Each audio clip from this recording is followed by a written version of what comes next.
Hey, everybody, it's time for another episode of the Evolving Man podcast. Thank you for tuning in to this one. This episode is with Charlie Bloom. He wrote a book with his wife, Linda, called An End to Arguing 101 Valuable Lessons for All Relationships. Charles and his wife, Linda, have been teaching and writing for decades about how to do relationships in a good way, how to walk through a romantic relationship without blowing it up, and how to thrive in a romantic relationship. And that, I will admit, is hard. Not everybody succeeds, and I have had plenty of my own challenges in this respect, and I continue to have challenges with my wife, Shalina. It's not perfect.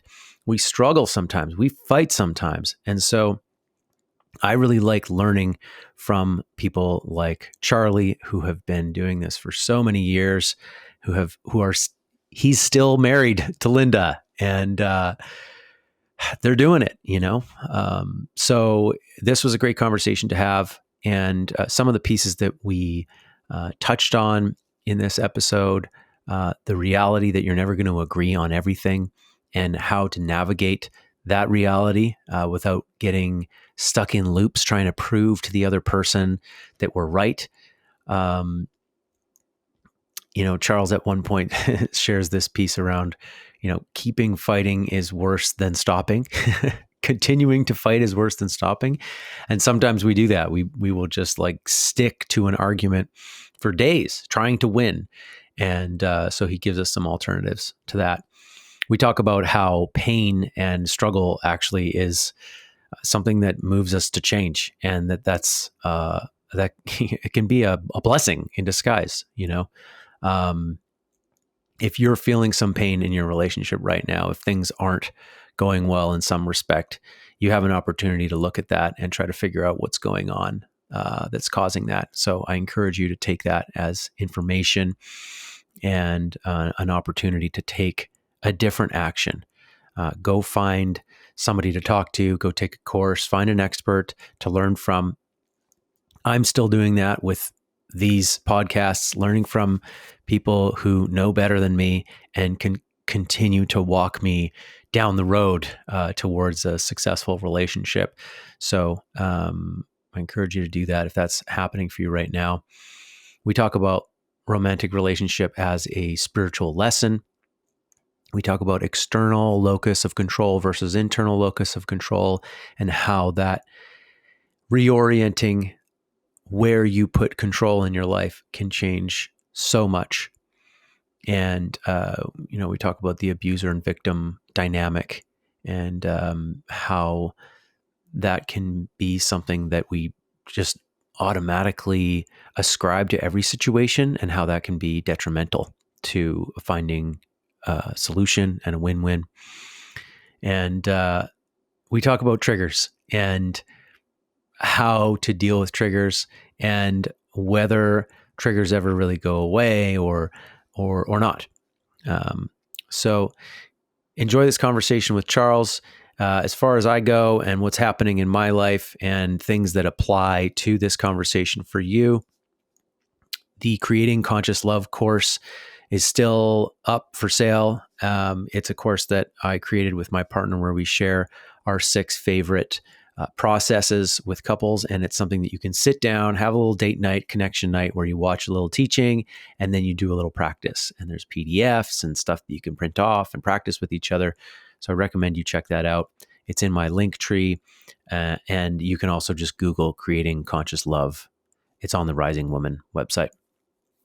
The other things happening, I've got a Level Up Your Relationships freebie on my website that you can go and get. That's a 50-minute talk that outlines why we tend to fight and how to find the opportunities within that to understand yourself and understand your partner.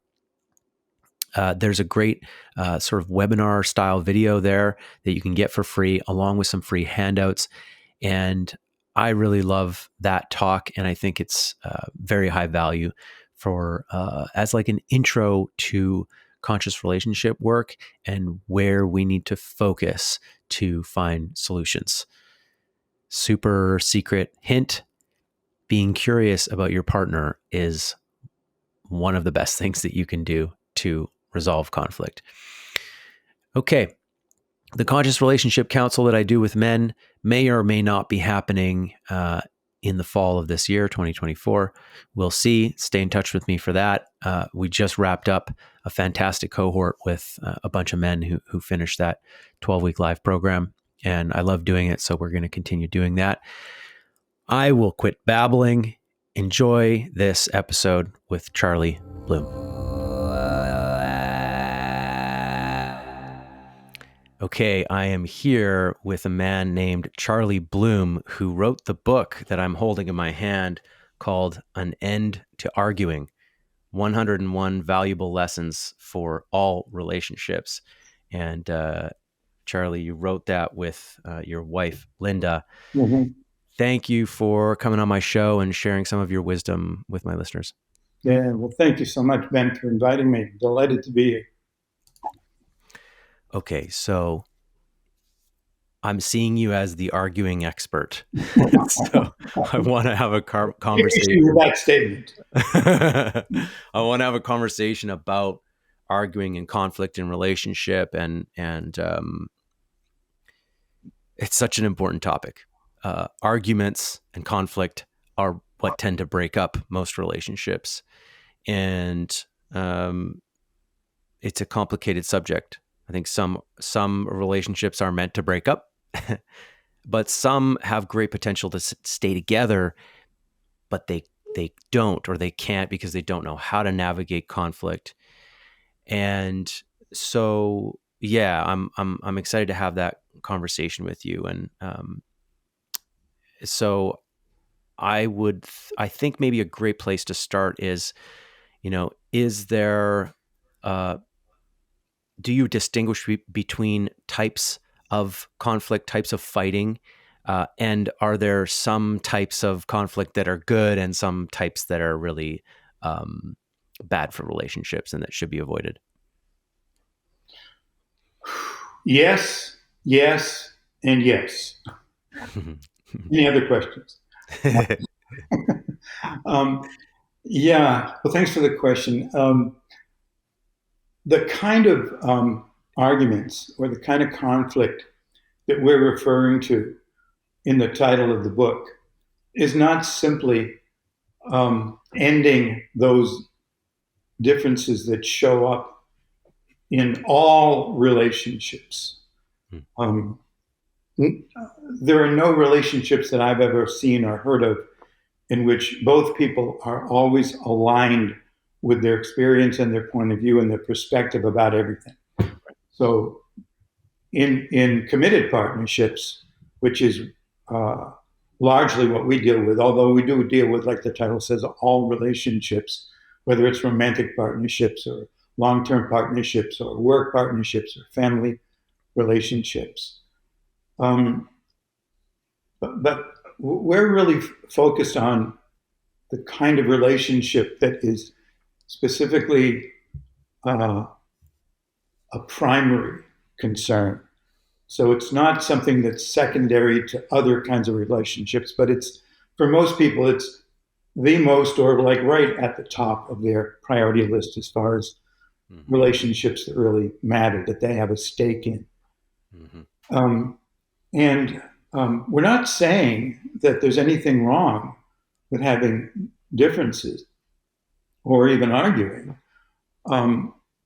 What we're wanting people to get an understanding about is how to manage those impasses that so frequently characterize couples' relationships when they just are both at loggerheads with each other and they're each trying to coerce or manipulate the other person into coming over to their side. Mm-hmm. So it's just natural for desire to have alignment or agreement with something that you feel is important. But that doesn't necessarily require you to convince the other person that you're right which of course means that they're wrong. And it's taking that attitude in that situation is just going to take you further down the rabbit hole. Mm-hmm. So we're talking about ways in which you can deal with those kinds of impasses that frequently come up in relationship, and ways that you can avoid them and prevent them from coming up at all. Mm-hmm. And so, one of the things that we really try to impress with people is that it's natural, it's inevitable, that there are going to be differences. Differences, as we say, they're unavoidable. Conflict, that's another story. Mm-hmm. Conflict occurs when each person is trying to coerce the other person into taking a different stand, taking a different position, agreeing with that. Mm-hmm. And that's what can take relationships down, is when they reach those kinds of impasses. And the problem isn't that they reach the impasse. The problem is that they don't know how to free themselves from it. The only options that they see is, we need to, we can keep fighting, and many do, which is worse than stopping, because that just takes you further down, and there's more to clean up, after you take that descent, or else, they just go off into their separate corners and fume, mm-hmm. for, a few minutes or a few days or longer sometimes. Yeah.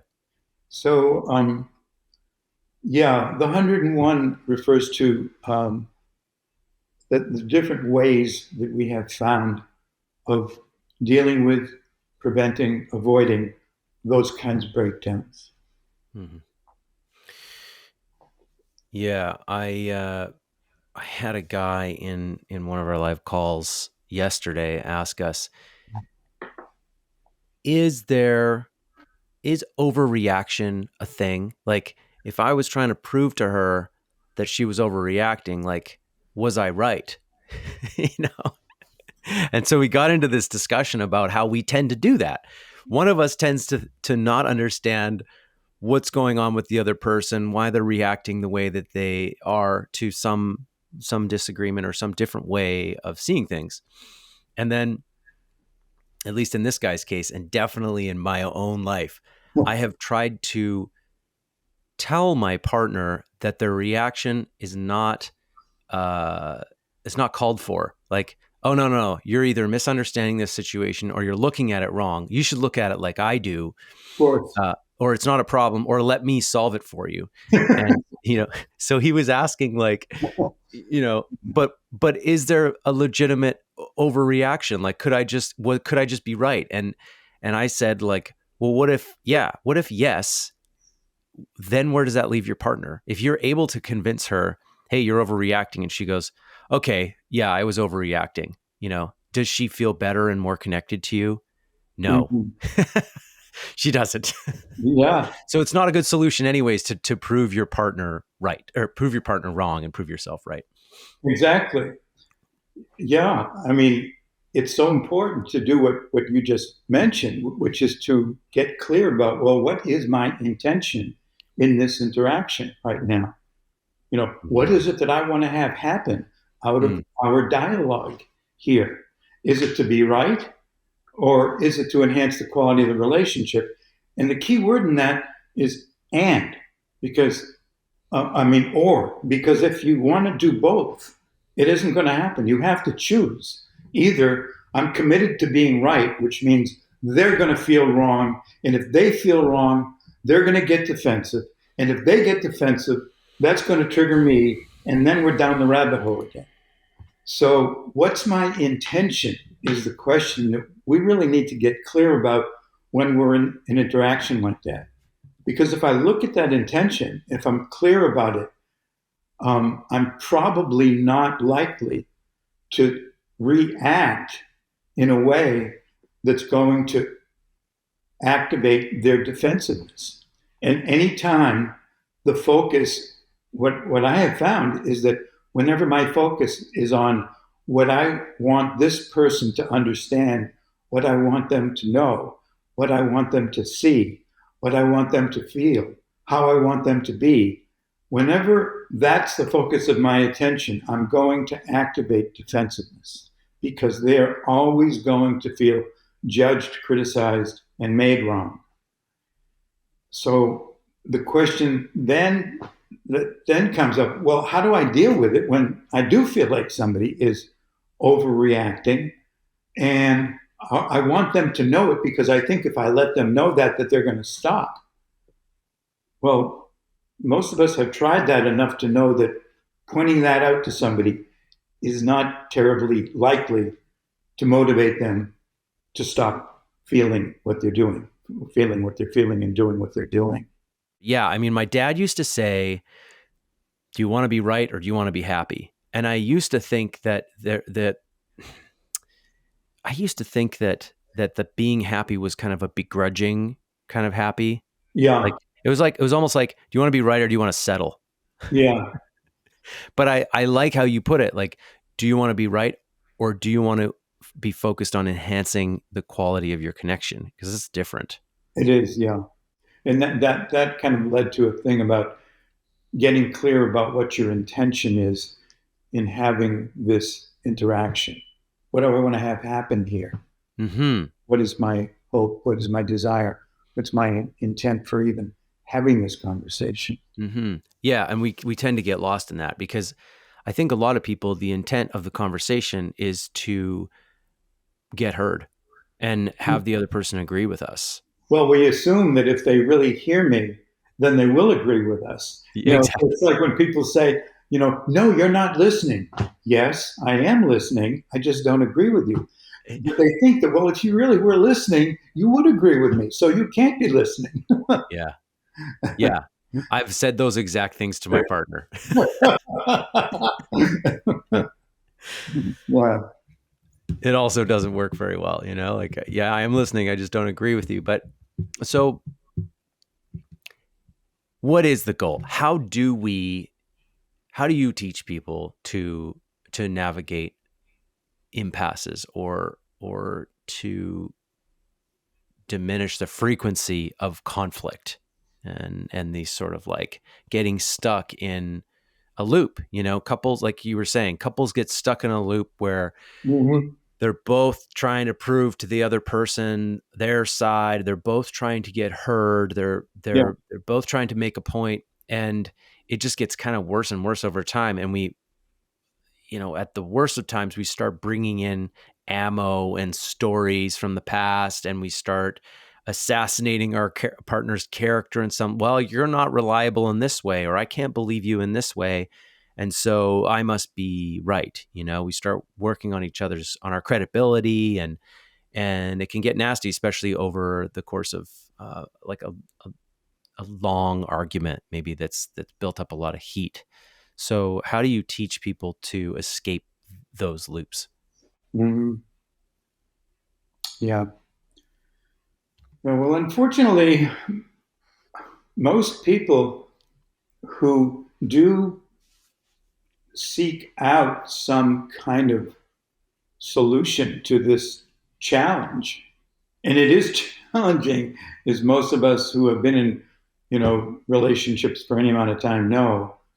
Um, but most of the people who seek out support for that have been motivated not because they feel so great about their relationship, but because they have either lost some of the positive aspects of it, or they have begun to experience concerns or problems that they have not been successful in working through. Mm-hmm. So they're coming with a motivation that comes from a certain degree of disappointment or failure, Mm-hmm. and that's a good motivator. Um, Pain, right? what's that? Pain. People, they Pain, say, hey, pain is a touchstone to change, like when Yeah, we're hurting, we reach out for help, and it can be hard to reach out for help because um, there's a lot of people that are afraid to go to counseling or therapy because they're afraid they're going to be exposed as the bad guy in the relationship. that's absolutely right. And there's also a lot of people, and some of them are the same ones that you just referred to, um, are afraid to go to therapy because they fear that or they know that there's something in there, inside of them, that they don't want to see. Hmm. They don't, it's not just that they don't want to have some of their shadow exposed, but they don't even want it exposed to themselves. Uh-huh. And they know that, therapy is the place where people who know how to get to those hidden recesses of my consciousness that I have been so skilled at denying and avoiding, they know how to get them. And I'm not so sure I even want to see that stuff. Mm-hmm. Mm-hmm. So you know, there's a lot of resistance to the inner work that ultimately has to, and I know that you're very familiar with that, um, that has to be done in order for somebody to be open and receptive to what it is that you're offering them. Yeah. Because if they haven't gotten to a point where they are sufficiently disturbed by the situation, they may not be sufficiently motivated to open up and receive what you've got to say. And I mean, you know what it's like, Ben, to be speaking to somebody who's already, kind of shut down and Yeah. they're not receptive. Yeah. It's like a waste of time. Yep. So it's really important for them to be in a receptive attitude, which, to use the P word again, often comes from pain. Mm-hmm. I've tried everything else. I've threatened divorce. I've done this. Uh, and nothing's working. I don't want to lose my marriage, but I'm afraid that Mm. I'm going to. Please help me. Yep. Um, and I'm not saying you have to be in a state of desperation. I'm just saying that if you're going to counsel somebody, um, then they have to be up to a state of um, uh, Willingness. willingness, Yeah. desire, Yep. openness, receptivity to hear what you're saying. Mm-hmm. Yep. And what that often means is they've got to be willing, because one of the things they're going to have to hear that they may not want to hear is, what's the fear that's driving you to react the way you're reacting right now? Yeah. And almost inevitably, if you press into somebody to say, okay, so what is it? Well, I'm mad. Okay, so if you keep pressing into what else is there, you're going to see that there's some fear. Mm-hmm. There's a fear of, um, I'm going to explode. I'm going to hurt this person. I'm going to be vulnerable. They're going to hurt me. Mm-hmm. They're going to leave me if they see this in me. There's a fear. So it's important at some point, and this can sometimes take a little while to get to that level of receptivity where they can actually acknowledge, yeah, I'm scared shitless right now. Mm-hmm. I'm afraid that this is going to happen. I'm afraid if I open up, this is going to happen. I'm afraid if I tell the truth, then this might happen. Mm-hmm. Yep. And then you've got a whole new conversation rather than, well, what am I supposed to do? Giving them advice. Not Yep. that there's anything wrong with advice, but like I'm saying, they've got to be in a receptive place in order for the advice to be effective. Mm-hmm.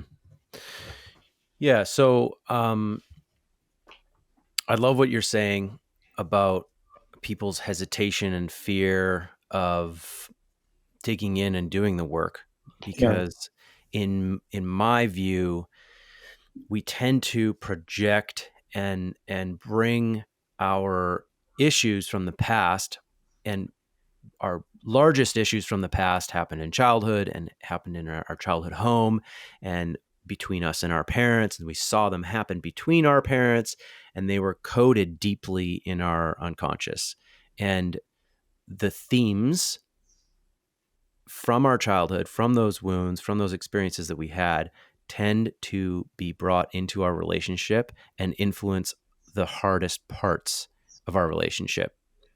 Mm-hmm. And Yeah. those are really sore spots. Right. And I hear that. I think most people don't really know why they're resistant to doing the work or going to therapy or seeking help,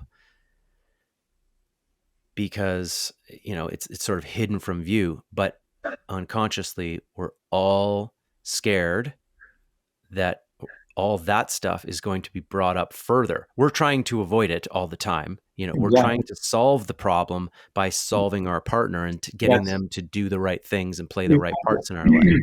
You've got it. That's it. And we're actually trying to avoid it in a way.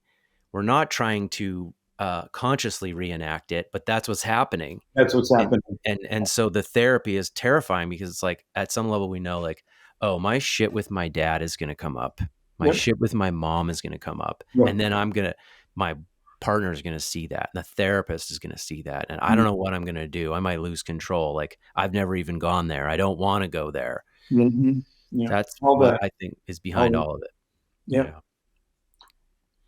So the pain is important. I agree with you. Like, in the 12 steps and in addiction work, pain is the touchstone of change. You're Well, not going to have the energy sufficient, the escape velocity required to overcome such a powerful thing, such as an addiction, unless you are in enough pain that you are willing to take drastic and powerful action in your life to do that.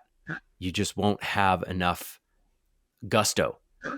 And so, does everyone have to hit bottom and go to the street and end up homeless and get HIV, or like some of these worst get thrown in jail? No, but but anyone who's going to recover has to get in touch with their pain enough that mobilizes that willingness within them. So I think leveraging the pain and acknowledging, like, hey, things aren't okay in these ways in our relationship.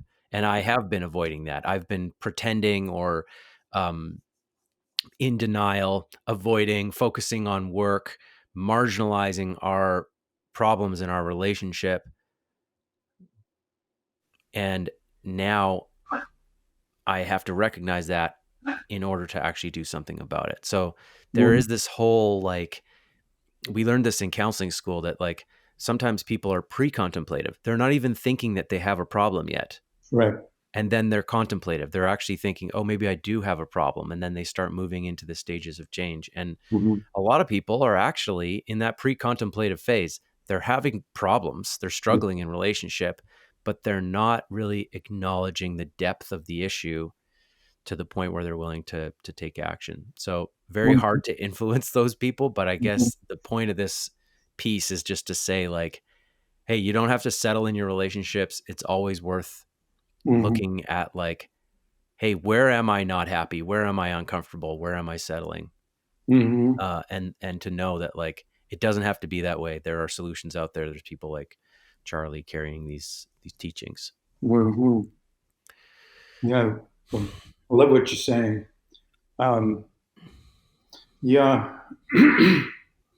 We go to our friends. We go to people who we feel can be supportive to us, and they they always, most of the time at least, mean well, but sometimes they're not able to appreciate just the structure that is keeping the system in place, Hmm. the internal structure, the thought processes that this person is going through, the competing commitments that they have that are preventing them from really committing themselves to doing the healing and repair work needed to Mm-hmm. break out of these patterns. Mm-hmm.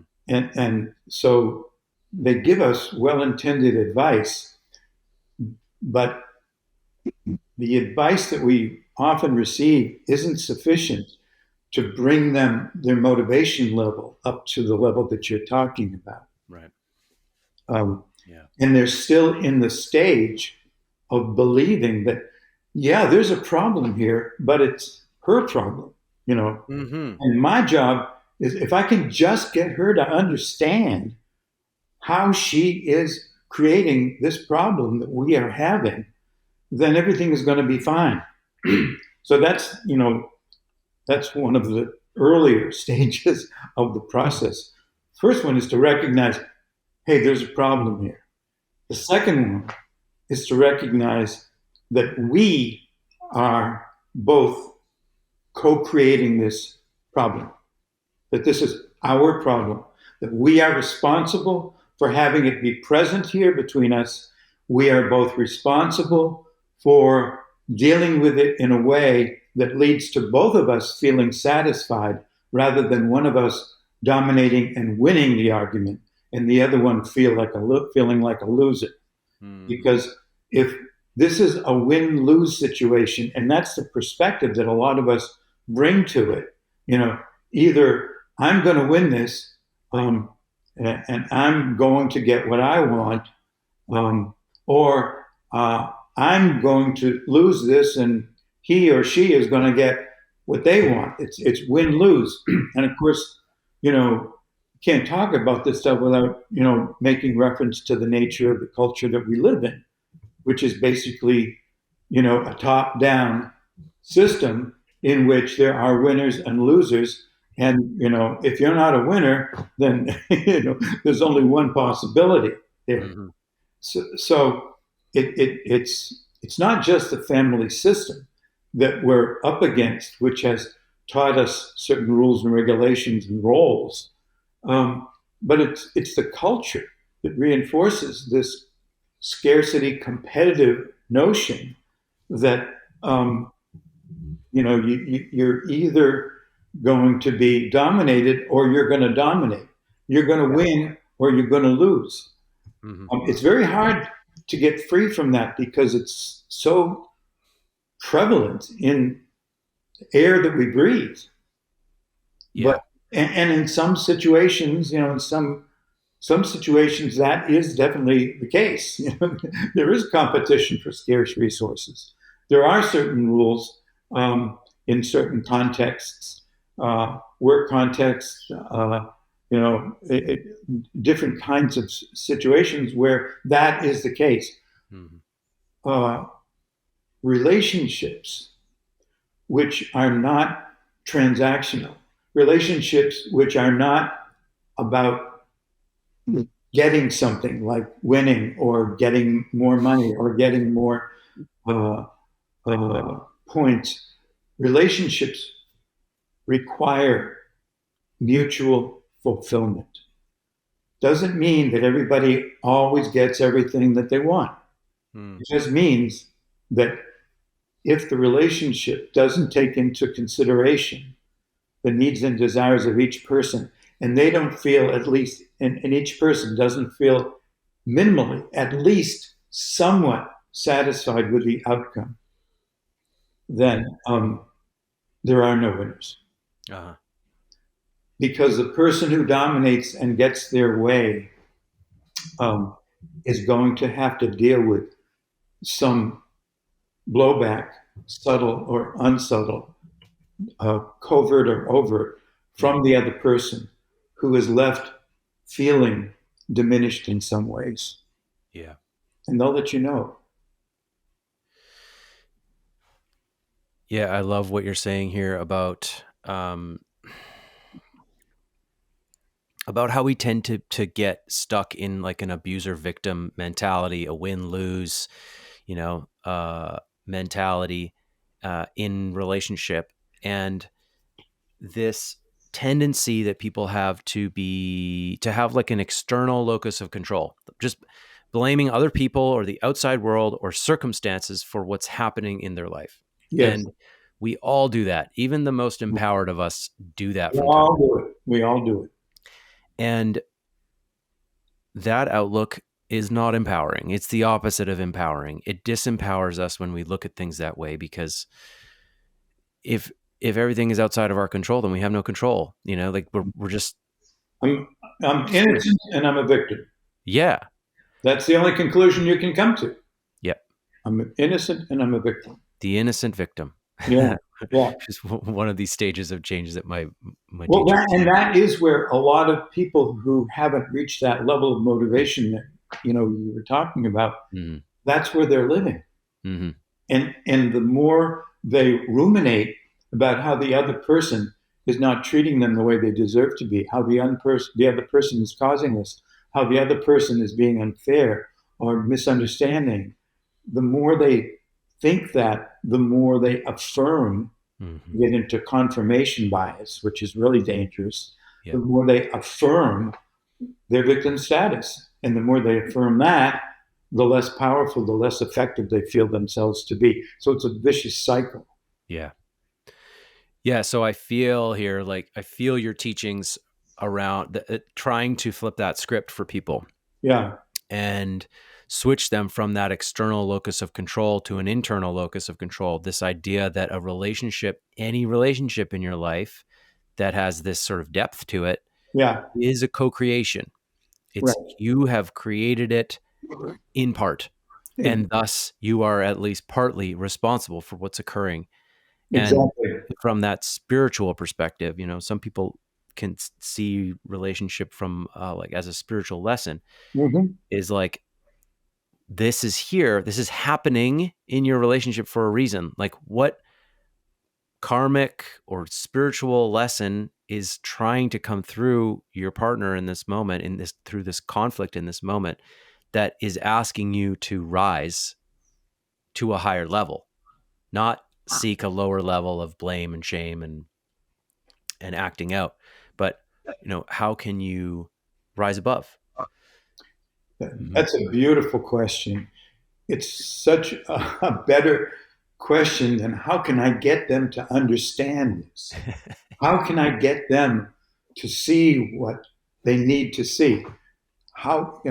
That's such a great question. Like, what is the lesson that is trying to inform me right now? Mm-hmm. What is it that I'm being challenged to open up to see, to feel, to understand? Mm-hmm. That's an empowering question. Yeah. And I think in an ideal relationship, both partners are asking that question, Absolutely. right? Absolutely. Yeah. Keyword there is ideal. Most Yeah. people do not have ideal relationships, but we can work up to that. No matter where we are, it is possible to up level the degree to which you have that quality of understanding and responsibility. Mm-hmm. Well, no matter where you are Mm-hmm. on spectrum, you can just move up to the next level. So I have a question for you around different types of couples and different types of fighting, because I have noticed when I discuss conflict with other men in other relationships, there seem to be some archetypes in a way that these sort of like relationship archetypes. You Um, I have a relationship where it seems that conflict is inevitable, and there's this sort of like fiery energy between us, and we're both kind of like bulls, and I know a few people who have relationships like that. I also know a few people who they say they never fight. And so I'm wondering if you've seen like particular types and what you've noticed with those patterns. Oh yeah, yeah. More often than not, one of the things that I've found is that people seem to attract their complements, not necessarily their opposites, but they attract people who complement their strengths, um, and who they complement. You know, or they reciprocally complement each other's strengths and weaknesses. And so I think that's more often the case than people who have the same type of uh, predispositions and temperaments and personalities. Mm-hmm. Because I think we're naturally drawn to people who, in some ways, um, add to our frame of reference, through which we view the world. Mm-hmm. They can help us to expand our perspective so that we're not, just operating from the same tunnel, but we can expand it, open it up, and see, well, there are other ways to look at things. Mm-hmm. Um, and when you can get from the position of, no, this person needs to see things the way I do, because if they don't, then we're going to be in conflict with each other all the time, to a place where you can actually accept, and beyond accept, you can appreciate the style that they have, the Mm-hmm. way that the lens through which they view the world. Not that they're right and you're wrong, or vice versa, but just that, hey, there is some value, some things that uh, that have some value about the way in which they're viewing things. That there are possibilities that can occur through their perspective that are not available in mine, and vice versa. Um, so getting from that point of, you know, something's got to give here, and it's not going to be me, and they've got to come around, and if they could only see things my way, then we'd be fine. To getting up to accepting, well, we see them differently, and can I just recognize that without judging them as stupid or inferior in some way? And then the next level is a level of appreciation. Can I really see how the ways in which this person's perspective actually has some real positive aspects to it? Because when I can get up to that level, not only am I not going to try to coerce them into coming around and seeing them my way, but um, I'm going to respond to their different perspectives with without judgment, with appreciation. Most of the time, sometimes I'll still get into that, state of, you know, wanting them to see it my way. But when we have that sense of appreciation, then we don't stay stuck in needing them to come around Mm-hmm. and do it my way. Mm-hmm. Um, That advice works really well for couples like me and my partner, who, you know, for a number of different reasons, we can get into tussles. My partner has a strong will, so do I. I've got a lot of fire. I grew up in a home where I kind of had to fight for my voice and fight for what I want, and she grew up needing to defend herself in a number of different ways and take care of herself in a number of different ways. And so when I come in like a bull, she stands up to me, and then we mm-hmm. go at it, and Yeah. we've learned about the opportunities in that for us, and it's been great. But what do you when someone says to you, "We never fight"? What's your reaction? What do you think about that? Or do you think that's normal? Does it raise any red flags for you? We never fight, or we never have conflict, or we never disagree on anything. Maybe Oh, those are three different things, but oh, yeah. what does that do I for get you? pretty nervous when somebody tells me they never fight, because although I could never say that um, there's nobody out there for whom that's true. It certainly could be true. It's just within my experience, it hasn't been true. Mm-hmm. In terms of the couples that I know and that I've worked with. Um, and more often than not, I think what's going on with couples who never argue or never fight is that they're conflict averse. They both of them are averse to having differences, and that creates a disconnect that prevents intimacy in a relationship. Hmm. Because one thing that I do know that for sure is true is that all couples have differences, different ways of viewing things, different strategies for solving problems, different attitudes, different beliefs, different differences that show up, um, which some of which can be easily overlooked, not a problem. Uh, some of which require some attention, some of which are actually potentially deal breakers. So Hmm. there's a whole spectrum of the level of differences. But people who say that we never get into any disagreements, we agree with everything.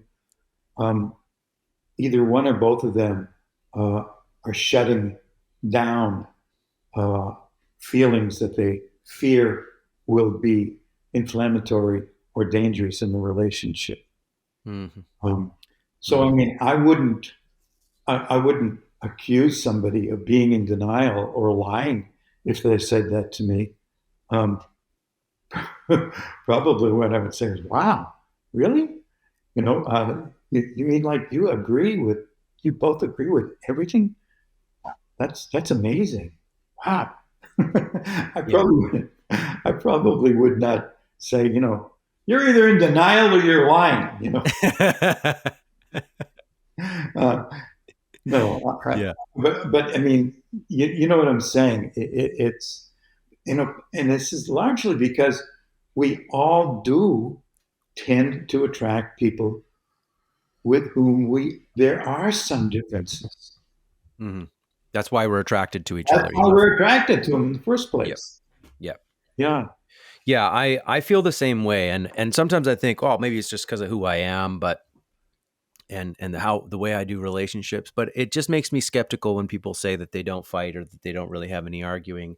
It makes me think that at least one person isn't really speaking up for themselves Yeah. and is sort of constantly rolling over and not asking for what they want or holding something back and maybe it's both people too. Then you end up with this sort of codependent Yeah, and if thing. that's the kind of relationship that they have co-conspired to co-create together, and that's working for them to whatever degree working means to them, Hmm. um, you know, far be it for me to tell them that they need to start fessing up to their differences. You Yeah. know, the thing is though, I have seen too many situations where couples like that who are conflict averse, who refuse to acknowledge differences and deal with them.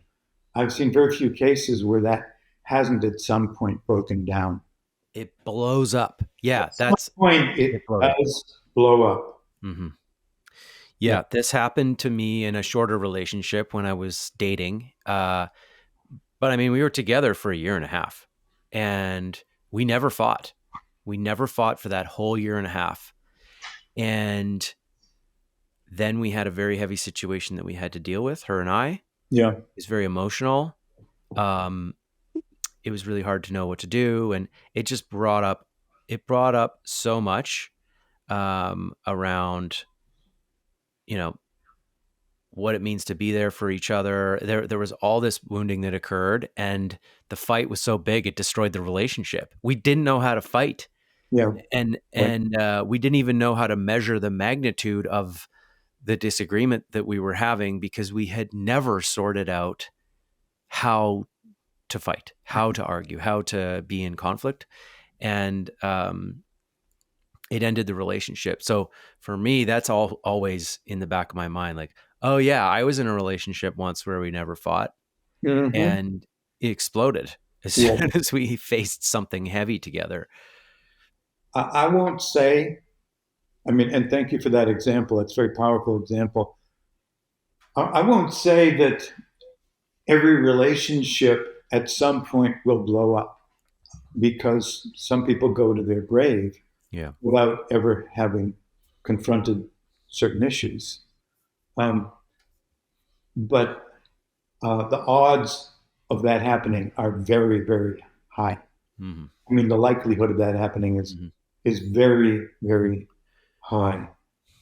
And I can't tell you how many situations. I mean, I've been working with couples for quite a few years, and I can't tell you how many situations I've seen where where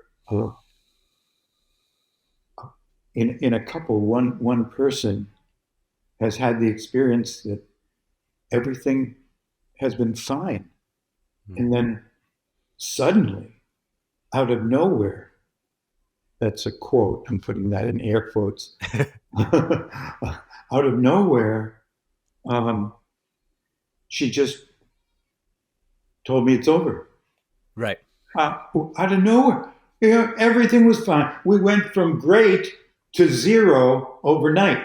Mm-hmm. But no, actually, if you were paying attention, you would have noticed that it wasn't overnight.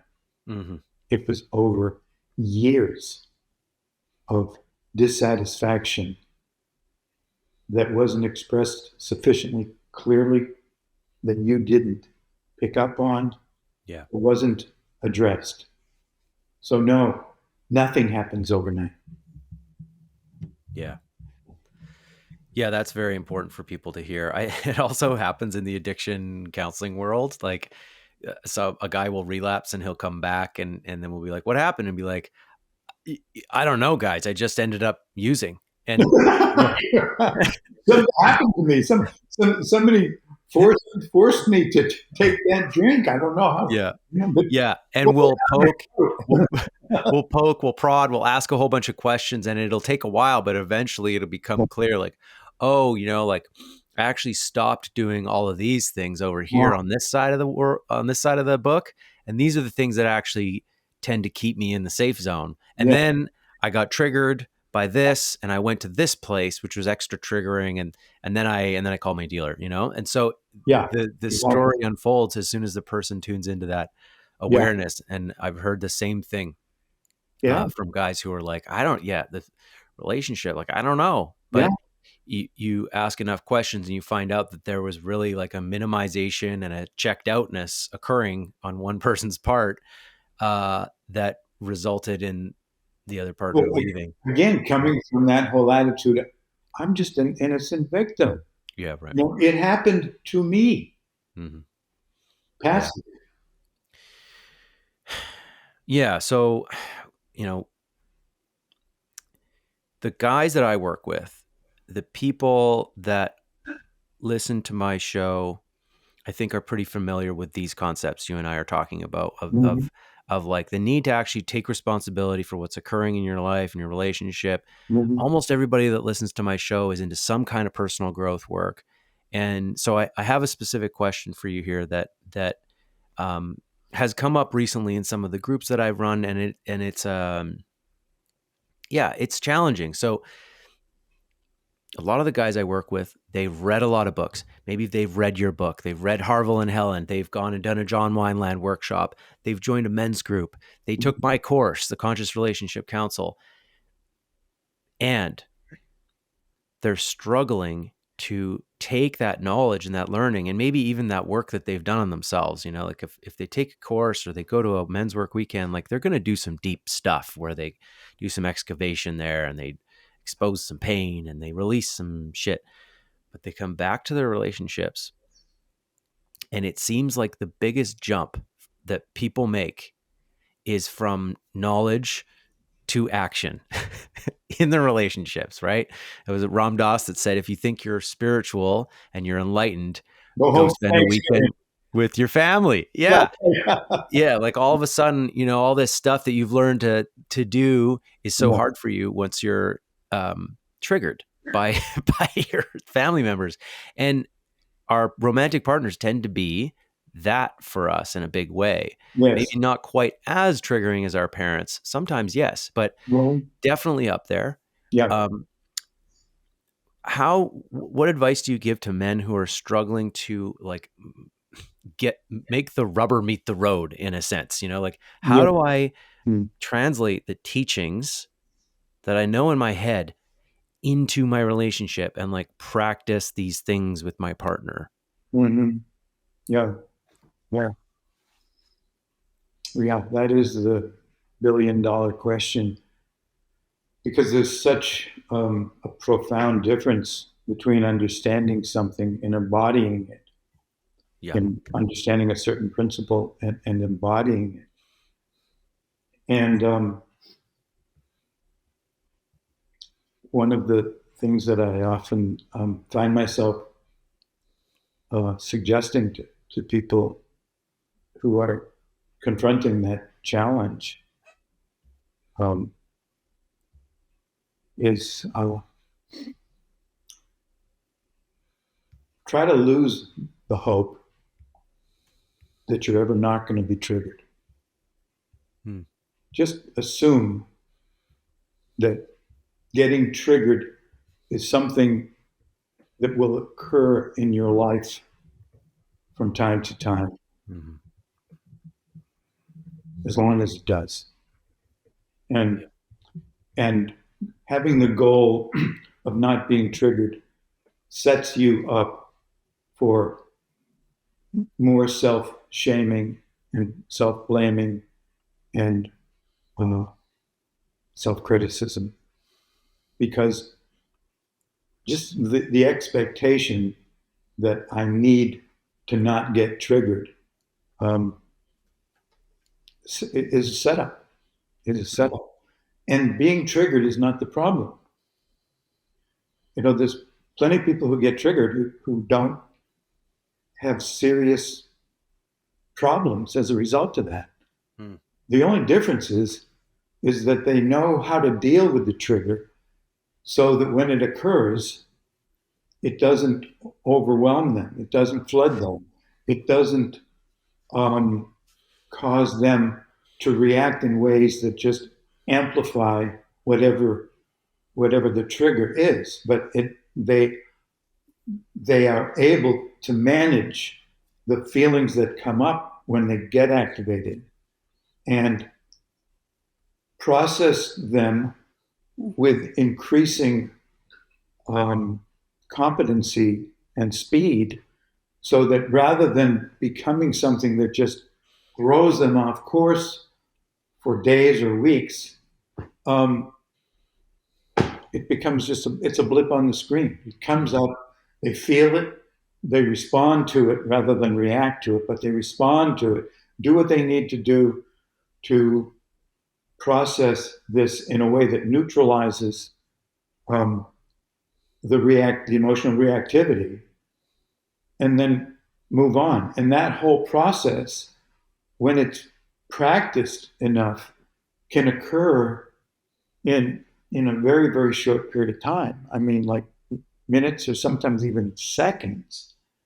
Um, so to just to see that it's okay to get triggered, and I'm probably going to, and to understand I get triggered because the patterns in me that get activated are decades long. I mean, these patterns Yeah. got installed in my hardware, um, you know, when I was a toddler, you know, Yeah. before I could really um, have the ability to discriminate what's worth saving from these beliefs and what's worth trashing. So they are implanted in me. And to expect that I can just kind of have some kind of a shadowectomy and just get rid of it ain't going to happen. It's not going to happen, and it doesn't need to happen. And when they kind of begin to understand that, that's when we can talk about the mechanics of what does it really require, what's involved in the process of neutralizing the triggers. Mm-hmm. Prior to that time, as long as they're still trying to prevent that, um, they're probably not ready to really hear it. But when they feel, even if they feel like I'm resigned, okay, well, it's something I'm going to have to learn to live with. Yeah, you may have to learn to live with it for a while. You may never get rid of it. I don't know, but you don't need to. The Hmm. trigger itself is not the problem. It's how you react to it. And you can learn ways to respond to a trigger that does not destabilize things. Yeah. Hmm. You Yeah. know what I'm Lose saying? lose the hope that you'll never be triggered. I like that. And I think the very smallest step that I think we can ask people to do is to lean in and admit that they are or were triggered, and to Yes. be First, willing to first step. discuss that. Yeah. Even if you don't even know where to go with that, Just, just the willingness of just like, hey, tell okay, the I truth. was triggered. Tell the Yeah. truth. And not only to yourself, but to your partner. Hmm. If you can speak it out loud, that's even better. And say, whoa, I am so triggered right now, I can't even hear a word you're saying. Yeah. Yeah. And how do you feel about where a person should bring these things? Like, do you think that I work with guys. Do you think that guys should always be bringing these things to their partner, or like what is the function of friends or other people in our lives to help us deal with this stuff? Like, is it only to be dealt with your partner, or what do you advise? Well, it's tricky because we need both. We need to be honest and respectful when we deliver our honest experience to our partner.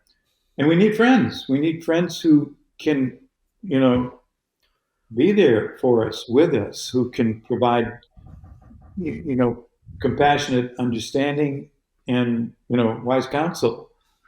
Um, the potential problem with our friends is that they're not likely to be neutral. They've got a dog in this fight. They've got a stake in you being happy. They want you to be happy. They want you to be okay. And that bias um, can, in some ways, prevent them from being more honest with you about what they may see, or maybe that may not even allow themselves to see about how you may be contributing to the breakdown that Hmm. they're coming to you for counsel. Hmm. Um, so they're going to be less likely to be able to see and to present to you ways in which you may be getting in your own way, ways in which you may be contributing. The tendency, the predisposition is going to be to offer solace, to offer support, validation to what you feel. They may, in some ways, inadvertently be buying into your victim story. Hmm. But so that doesn't mean that you shouldn't turn to them. But what I encourage people to do is to educate them as to what kind of support would be really useful for you, and let them know that you would appreciate it if they could share with you anything that they see that you may be in some ways contributing to that could be causing this. So Uh-huh. let them know that you do want this support, you appreciate it, and you want, if they see some things that you don't see, you want to hear about it, even if it Hmm. means you know you may be you may feel bad hearing it, you still want to hear it. Yeah, you're pointing to this norm that we have in the society where friends tend to just collude Yeah. with their friends on their problems and just like kind of try to get on the team, because we think that's the best way to be a friend, is just to empathize and Yes. agree when Exactly. when our friend has a problem with someone else, and we sort of pick sides, Yeah. and it's not really a healthy way to be. And you're also not even really, as a friend, as the friend, you're not really even standing up for the best version of your friend by doing that. You're actually like kind of holding them back. And so Yeah. um yeah, what I try to teach people to do is that being a good friend means challenging them, as long as there's a willingness there to be challenged, Yes. and challenge with love, knowing that like, hey, I am on your team. Mhm. Uh, and like, yeah, let me ask you a question. Like, how are you accountable for co-creating this situation? What Exactly. is your side? What is your part to own here with your Yeah. partner? What did you, how were you not listening or not paying attention to your partner's needs or talking over them or whatever? In what way is she right? Like, hey, like she's not 100% right, but what percentage is she right? And Yeah. and what about, and just sort of having friendships where that kind of dialogue is present, along with, hey, do you just need to vent today? Sure, we Yeah. can just vent. Like, I'll just listen. Is this a challenge day, or Yeah. is this a vent day? And I have those friends, and Shalina has those friends in our Sure. lives, and those people were at our wedding. We take seriously the people who witnessed our marriage and stood there and said, like, hey, we will hold this thing, and we lean on those people from time to time to remind us of our vows, remind us why we're together, and just to help us work through our conflict. So yeah, my hope is that all couples could have that kind of support in their lives, and that each person in the relationship has people that they can go to that will say these kinds of things that you're talking about, where Mhm. there's an openness to being challenged. We can be listened to, but there's also an openness to being challenged. So Absolutely. I love that. They're real friends who will offer that kind of support. Yeah. Yeah. Yeah. Man, Charlie, I could talk to you for hours about this. There's 101 little chapters in your book Mhm. here on so many interesting subjects, stuff that we could dig into over hours. Emotional intimacy, confirmation bias, schismogenesis, which I thought was a interesting piece. Yeah. Projection, flooding. There's so many things in here for people to learn about conflict, learn about arguing, and I definitely recommend people check out this book, An End to Arguing. Um, how can I heard you're doing a workshop at Esalen? So I've Mhm. been to Esalen and done a workshop there, and it was like unforgettable experience. So would Well, love for you to share how people can work with you and Linda, and how people can find other ways to work with you. yeah.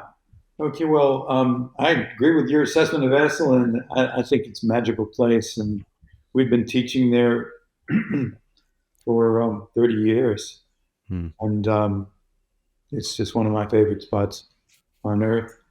And our next seminar there is in May. I think it's the weekend of the 25th. Um, the course, I understand that it's full now, but there is a waiting list, and so you can get on the waiting list. And, um, it's geared towards relationships. It's a weekend workshop, and we also teach on the East Coast once or twice a year at Kripalu Center for Yoga and Health Hmm. in the Berkshires in Massachusetts, and we're going to be we're going to be there in the fall. Um, and you can find out about our work, our seminars, by going to our website, which is real simple to remember. It's called Bloomwork, BLOOMWORK.com. And on the website, we've got all kinds of resources. We've got a lot of videos on YouTube. We've got blogs that we have hundreds of blogs, um, and a lot of good information, all free. So Beautiful. check it out. Lots of stuff for people to consume, to soak up these lessons, and take in your teachings. So thank you, Charlie. Thanks for coming on the show, having a conversation with me, and I hope people got something out of this. At least got some inspiration, and yeah, some inspiration to look inward and see what how they're co-creating whatever's occurring in their relationships, and some inspiration to do whatever work it is that you need to do to have a better relationship. So Great. Well, thank you for that. And thank you so much, Ben, for inviting me, and keep up the good work.